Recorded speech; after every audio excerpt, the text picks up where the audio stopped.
do you have a favorite where you feel like if Halsey was around during this decade, I would have done some serious damage? I think it's the 90s. Me too. Yeah, yes. yeah. I think I would have tore up the 90s Yes. for sure. Oh my gosh. Yeah. And I don't know if that's just the music you've always put out, or you're like an old soul or whatever. But man, I feel like you slide right in there perfectly. I kind of agree with you. I was born in 94, but it kind of feels like I just all of me exists in 1994. You know what I mean?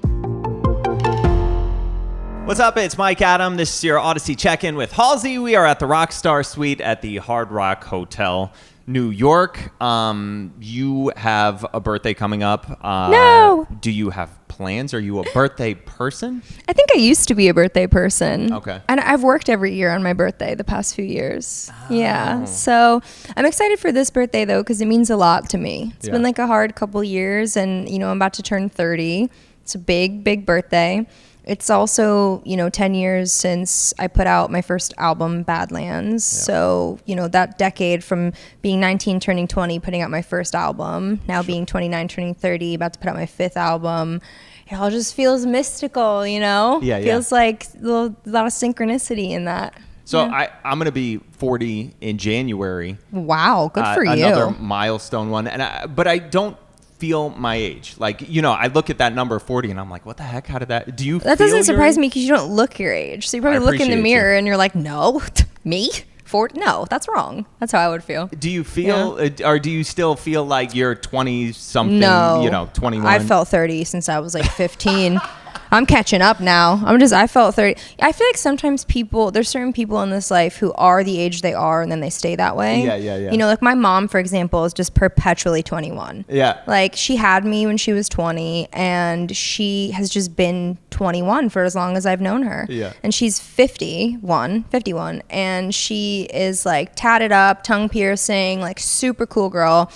But she just gives off the energy of someone who's 21. Yeah. Down to she's walking outside and she's like, where's my Uber? She's just so 21. I've been 35 since I was born. Okay. Yeah. Which is nice because then what's going to happen is once I pass 35, I'm going to start feeling really young. Right. Like that. But until now, I've just been okay, come on. I don't know. I feel like my 20s lasted a century. My 20s were too damn long. Yeah. We talked a little bit about this off camera. I know you love Halloween. Do you have the costumes picked out for this year? Are you going to do a theme with your son? Oh, I have a couple ideas. I actually was thinking, it's so funny. Now I really have to do this. I'm afraid to say it because I don't want somebody to steal it. Spill. I'm very gatekeepy about Halloween. I take it very seriously. That was the one thing they said, do not ask about Halloween. Yeah, right? You can ask me anything. Just she's really weird about Halloween. Don't ask her about Halloween. Imagine how weird that would be. No, I love Halloween. Every couple of years I throw a huge Halloween party in LA, and we do it to benefit My Friend's Place, which is a charity organization and a resource center for unhoused youth in Los Angeles. Yeah. And it's super awesome, super close to my heart, and I love it because everyone gets to come. It's open bar, people have it ges crazy. There's a line down the block. Sometimes the police come and they're like, "This, you can't do this in the middle of Hollywood." Yeah. It's become a little bit of an urban legend kind of in LA, which is awesome. And I prepare for my costume for months, but the one I want to get off with my son this year because he's 3, and I feel like it's the perfect age. And now it feels sort of like an immemorial, a tribute, just because of her recent passing. But I really want to do The Shining. Oh. And I want to get him on his little tricycle as Danny. And I want to be Shelley Duvall. Oh my gosh. And I just want to take these pictures with my creepy little kid on a tricycle. And his hair's the perfect. He's got those long bangs. I love that so much. Got to do it. So much. So has having a child changed your relationship with your parents? Oh my gosh. I'm actually really glad you asked me this question because there's a lot of this on the album actually. Okay. Yeah, so when I was writing The Great Impersonator, I was going through a lot in my personal life. A lot of those changes were becoming a new mom, and I got really sick, and I got the kind of sick that makes you think about, your life and look at it in that way. And I started just going all the way back, and I started thinking about my childhood, and there's a lot of songs on this album that kind of touch on that, like touch on my relationship with my parents. One in particular, just about watching my mom grow older, and like I said, she's perpetually 21 to me, and just watching her age, and it's like this cognitive dissonance, like your brain can't compute, like, wait, you feel like they're but no, superhero. you don't get old, like, you know, it's so crazy, and you know it's gonna happen, but when you see it, you start to see their face, their hair change. And one of the things I say in the song is, I talk a lot about, in this one record in particular, I talk about when I was a kid, hearing my dad like make a snide remark about her, or like, you know, me and my dad kind of ganging up on my mom, and how as like a kid I wanted his approval so much, and I did it at the cost of like kind of ganging up on her, you know. And I say in the song, you know, that alliance didn't save me from her fate. You know, like aligning with my dad didn't stop my life from turning out almost exactly like hers. I became a single mom, and I look back on that and I go, wow, I should have had more compassion for her, you know? That.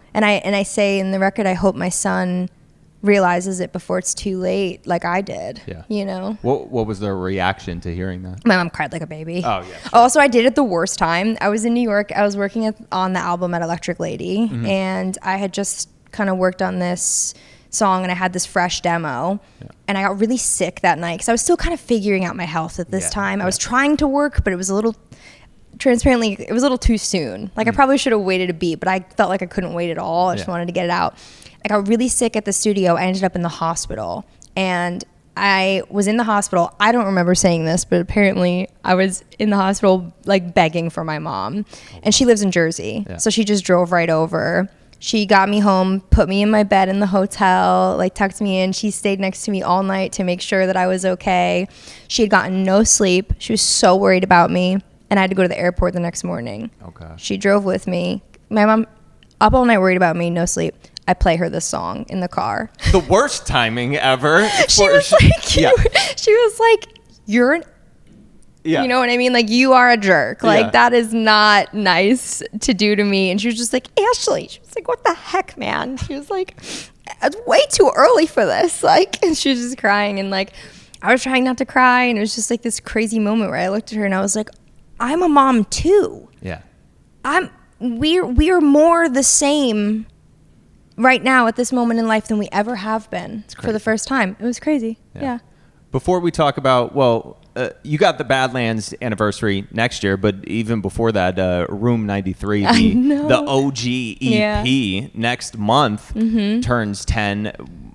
Looking back on that now, do you look at it with love? Do you like dissect it, rip it apart? How do you feel about it? I love Room 93. Okay. I love it. I loved it so much that I took half the songs and put them on the debut. You know, Hurricane, Ghost, like I still play Is There Somewhere Live a lot of the time. It's definitely a fan favorite. You know, it's funny. I love Room 93 so much. I actually reference it in a way.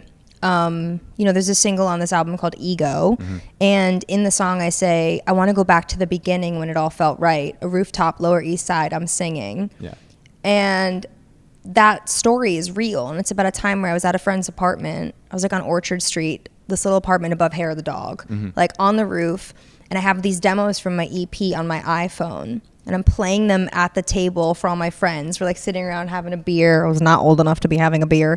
Like, you know what I mean? Just like playing these songs, and they're all like, this is sick, this is so cool. And all that mattered to me in that moment was making music that like my friends and my peers and the people I spent every day with would like and would think was cool. Music we could play while we were hanging out. Yeah. You know? And then obviously comes all these expectations and this pressure, and everything about the way I make music changes.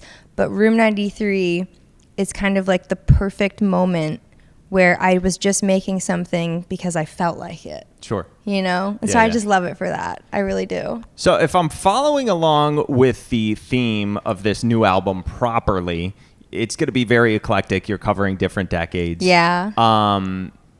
Do you have a favorite where you feel like if Halsey was around during this decade, I would have like done some serious damage, because I do personally, but I want to hear what yours is. I first. think it's the 90s. Me too. Yeah, yes. yeah. I think I would have tore up the 90s Yes. for sure. Oh my gosh. Yeah. And I don't know if that's just the music you've always put out, or you're like an old soul or whatever, but man, I feel like you slide right in there perfectly. I kind of agree with you. I was born in 94, but it kind of feels like I just all of me exists in 1994. You know what I mean? Yeah, like yeah. I think there's so many like artists from that era that have been so influential to me, and even artists that debuted earlier than that who were putting out some of their best stuff in the 90s. You know, like well into their career, Fiona. and like totally. Yeah. Oh my gosh, Fiona Apple, PJ Harvey, Alanis Morissette, Tori Amos, Ani DeFranco. Like the list goes on and on. You know, and I just think that I would have had such a blast. I think, you know, the early 2000s, I think I would have done well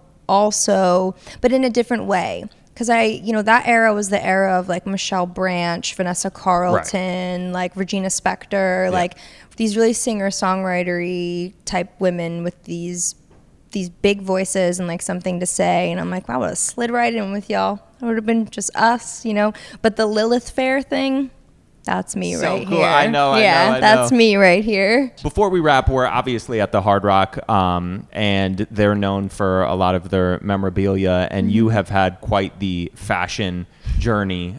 Just some awesome costumes, outfits. If you were going to donate one that you really think fans would enjoy seeing in the flesh, which would it be? Well, I actually have already not a long time ago, last year, but I did one of my tour costumes from the Hopeless Fountain Kingdom tour. Okay. But if I was going to give something else now, it would be hard to give away. I'm going to be honest with you, but I have a couple of these incredible dresses that Vivienne Westwood designed for me for the If I Can't Have Love, I Want Power album film. And, you know, obviously Vivienne is an icon, and like she's like probably the most frequently non-musician person to be referenced by musicians. Sure. You know what I mean? Like her art just totally transcends that in that way. And they're just so dear to me, and I feel like, you know, they're huge. They take up a lot of space. So if I ever needed to put them somewhere where they'd be appreciated and loved, I'd definitely put them at Hard Rock. And then you'd have all that closet space. Exactly. Back, so they're ball gowns. Halsey, thank you so much. Congratulations on everything. Thanks for having me. Of course.